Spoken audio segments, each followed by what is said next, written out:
what I'm listening to this Saturday morning, but I got to take it off. I think if you play more than 30 seconds of something, then the copyright law goes nuts. Suzanne Vega, you guys know about this lady? Electronic,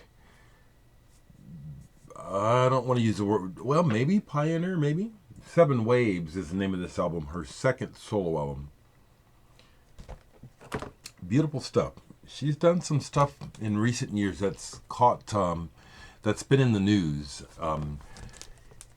Collaborating with some younger people and just finally getting some due recognition for her work with synthesizers in the past. This came out in 1982. How's everyone doing? It is Saturday, June 2nd, and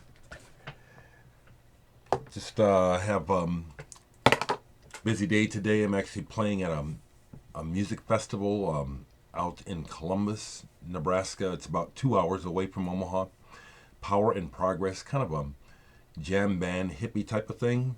Played there last year with Chemicals, so this is our second time playing. I think the festival's been going for 5 years now. Looking forward to it. But wanted to just comment quickly on a couple things that I had bought and tell you about some other things, because I was able to do some trading. But of course I didn't prepare, so what I want to quickly reference is right here. I know it is the records that I got. Okay, so Anita sent me this Magma album, as it turns out, because I hadn't played it or really looked at it when I got it. I used to have this under its original title. It was originally this album under the name of Christian Vander, Tristan and Isolde, movie soundtrack. Here's the other cover for it. This comes inside. When I put it on, it sounded familiar right away, and then I saw the inside and realized this is a reissue under the name Magma. I used to have this, and some of you folks follow me know that I explained that I sold a bunch of records a long time ago when I was having problems with my mind in regards to religious dogma, and thought that this music was evil, which, it isn't. I mean, you can perceive it as such. It's very powerful. So I got rid of that album and a bunch of other Magma albums and a bunch of other records that actually I wish I had kept. So this is really good, and it's great that it's out under the name Magma, because it is a Magma album. In essence, a very strong one. The other album that she gave me that I want to review right quick, if I can pull it up, is this one. This is excellent. The Tadeusz Sudnik, His Friends in Art. Yeah, it turns out this is this keyboardist collaborating with several other artists, including Tomasz Stanko, who a trumpeter who I have one album by him, but I've heard of him. This is excellent. I highly recommend this. It moves through a lot of different areas of jazz, contemporary amalgams of sounds. I mean, as much as you can hear the tradition of Miles Davis electric. If you're familiar with Nils Peter Molvar, I think he's from Norway, his work comes to mind. Then there's other elements here where it's like, I don't know how to reference this. It's really excellent, though. Very expansive, as cerebral as it is physical. I love this. Anita, yeah, you sent me something really good here. Real good. Thank you so much. Now, so I can show you some records that I acquired here a few days ago, because tell me if you have the same experience. And thank you all for so many nice, besides the comments here, a lot of people are sending me messages on Facebook and stuff. All very kind. Thank you very much. Thank you very much. But acquiring records, I think for most of us is like this. It's like it's an itch that once you scratch it, it's like then you want to scratch it some more. Okay, so for example, I was able to buy some dollar albums, which I showed you, and then the next day, I believe it was the next day, or these things happened in quick succession. I was finally able to buy some dollar albums and some good ones. I got the package from Anita with the really good records. And so it pushed that button. So I went and looked at the pile of records I have that are for sale and chose some to take to Almost Music to trade. And I got more in trade amount-wise than I expected, which was real nice. And I got some really good records. To start with, Nick Drake, Time of No Reply. Now, I posted this and several people asked me, is this from the Fruit Tree box set? Hannibal Records put out that Fruit Tree box set, which I don't have, and I still lust after, honestly. Some of the tracks from the Fruit Tree box set are on here, but this is a separate release. These are some unreleased tracks. A couple of these were recorded at home, some in the studio. Magnificent. There's an early version of the song Fly on here. If you know his album, I think it's Brighter Later, it's on there. Nick Drake. Now, I remember Nick Drake when he came out. No one paid any attention to him. Even though I didn't have the money to buy him, I can tell you this. I noticed his records. There was something about them when I saw them in the shops when they first came out that caught my attention. Like, this is probably good. This is probably something. I didn't hear him until years later. Nick Drake is passed away. He was, in many ways, ahead of his time. The depth of soul, melancholy in his singing, in his writing, and his skillful guitar playing. Nick Drake, fantastic. Really happy to find that. Real happy to find this. Kimio Mitsutani, A Path Through Haze. Japanese guitar player who was in the band Live Life Love, Love Life Live. I have the album reissue. This is a reissue. Originals of this are very pricey. From the 70s, free jazz, and rock, psychedelic rock, all mixed together. Yeah, this is old, but this is just the kind of stuff that I love finding. I mean, yeah, you can hear that it's old, but for me, it's fantastic to have this music. This is highly regarded, and originals of this go for $1,000 plus. It's really intense. The keyboardist Masahiko Sato, you guys know that name, some of you, jazz musician, also avant-garde player, is on here. This is really excellent. Recorded in 1971, A Path Through Haze. Really wild, really excellent. I was really happy to get that. I was really happy to get this, a reissue of, been wanting this since it came out. Could never afford it when I saw it when it first came out.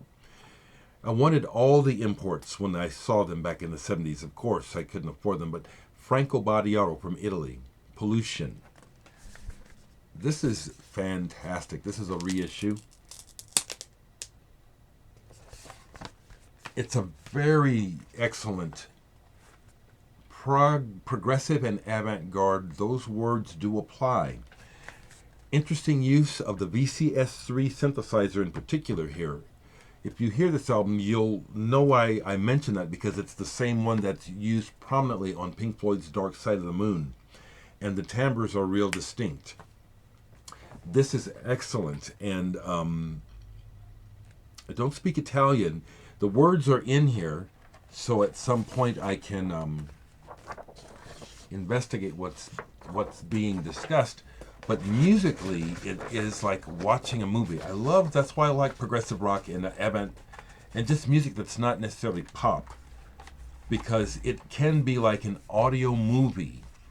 And when you just don't, I like it even better when you don't necessarily know what the plot is or what you're supposed to be experiencing.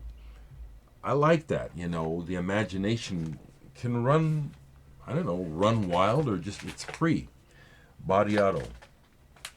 This had been at Almost Music for a long time. It's a reissue, and I used to have this. Sorry I sold it, but it was just sitting in the shop forever, and so I said, okay, it's waiting for me to pick it up. UFO by Guru Guru.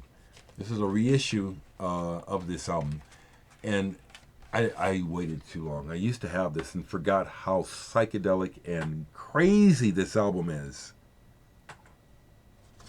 This album is excellent. It really, the cover really does capture the far outness of this music and their headspace.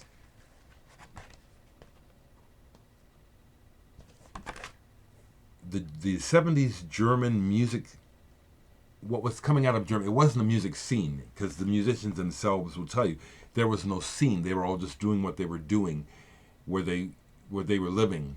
But the music coming out of Germany in the 70s, I can't explain why, but it just really resonates deeply with me. And the two more. I got a brand new album. Mostly what I got was old stuff. This one, glad to get this. Had been eyeing it for a while. It's on the Bureau B label. Cluster Live Concert. One from 1972, one from 1977. They explain here that the one of these concerts is a continuation of what we hear on Cluster 2, which is one of my favorite albums. It also comes with a download and on CD. Yeah. I love this. Now, the other thing I like about another little bit of trivia about this, the 1977 side is particularly strong of the two concerts. But the 1972 concert here was recorded at Fabrik in Hamburg. I've played at Fabrik. I toured Europe once with the band Sun Ambulance in 2010 and got to play at Fabrik. I should have some pictures from the concert we played there. So that's a little neat thing to say that I played in the same, well, it's no big deal. Bands got to play somewhere, right? But that caught my attention. This is really strong. I love Cluster in this music. And happily, I was able to get this brand new release by Gas. Rausch. On the compact label. I have a couple of other Gas recordings on digitally. This is the first piece of vinyl. And I really, really dig this stuff. It's ambient, droning, churning, the seemingly repetitive nature of the graphic, which actually it isn't, and maybe it also is, fits perfectly. There is. It's like there's this repetition of this texture that we see visually, and it's a good representation of what happens audio-wise on here. Hypnotic, can be background, but it's not background music at all. It's very compelling. It's really, really good. Gas. Highly recommend this. This is new, 2018. Rausch. Great to get something new in the collection. Okay. I think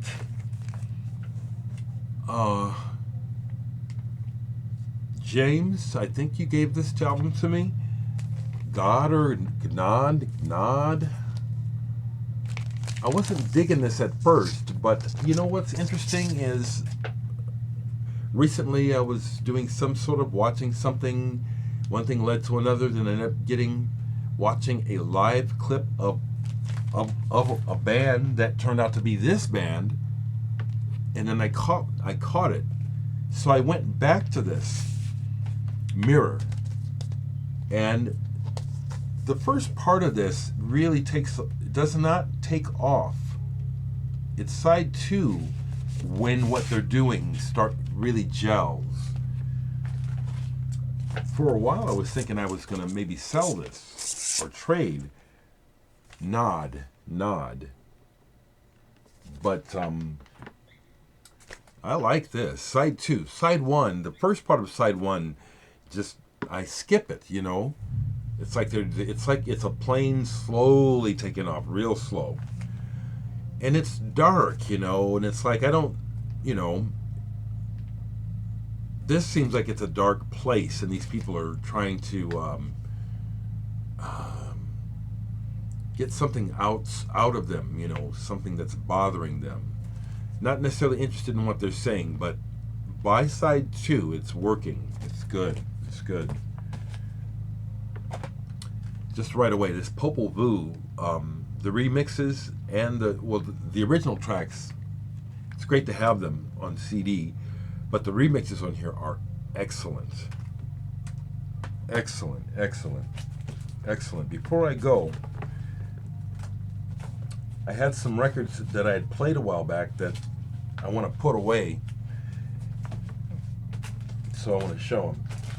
But here's an album that I was going to sell. I don't play it much, but I recently watched a documentary about the band Free, and it just but it piqued how much I like the band. And so this is the only thing I have by them anymore. I used to have a couple albums, but Free Live, I'm going to keep this.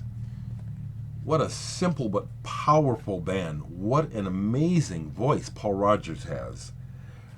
The bass player, Frazier, he was just a kid, but man, my kind of bass playing on here. And Simon on the drums and Kossoff, what a band. The whole band. Just excellent, okay?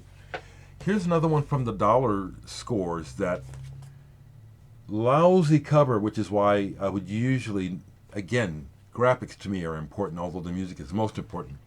Woody Shaw, deceased jazz trumpeter. This is Woody 3. Apparently that's Woody with his dad and his son. Boy, this is good.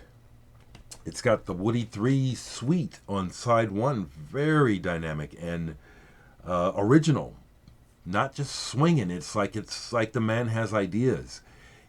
It's, you know, probably this cover had a lot of sentimental, personal value to Woody, which is why he made it. But I dare say, I think covers like this don't help record sales. Damn good album, though. White label promo.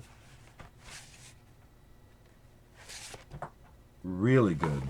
Let's see if there's any people I should mention in here that are playing on here. It's got Carter Jefferson, James Spaulding, Curtis Fuller. Those are great. Onaje Allen Gooms, Buster Williams, Victor Lewis on drums. Victor Lewis is originally from Omaha.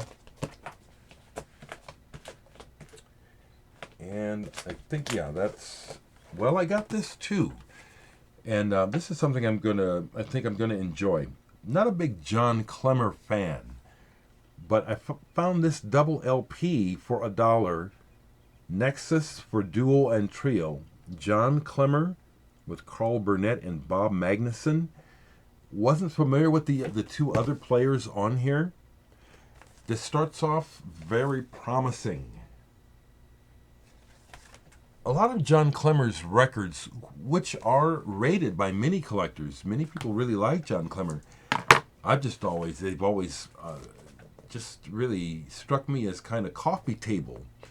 He can play, but it's like the music I never found very engaging. This, I'm going to be getting into this.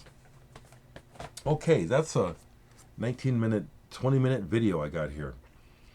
Folks, thank you very much. I'm going to wait till about the middle of the month to speak specifically about helping me stay online, patronizing me, sponsoring me. I think that's the right word. Doing it informally, you know. What I'm doing is the same as someone who's using Patreon or some other platform. I'm just not using the platform. I'm doing the same thing, which is asking for your support for this, what I'm doing, which is a service for many of you. So we can define it as that, you know. As you can see, this is a way of speaking. I don't particularly want to talk in. I just, you know, I'm an egg-headed hippie, just want to live. But anyway, I'll be asking you again for your support, you know, to stay online. If you want to send something now, that's cool. I'll leave my PayPal below. It helps. I mean, it's really made a difference this first time it has. Thanks, folks. Man, thanks so much.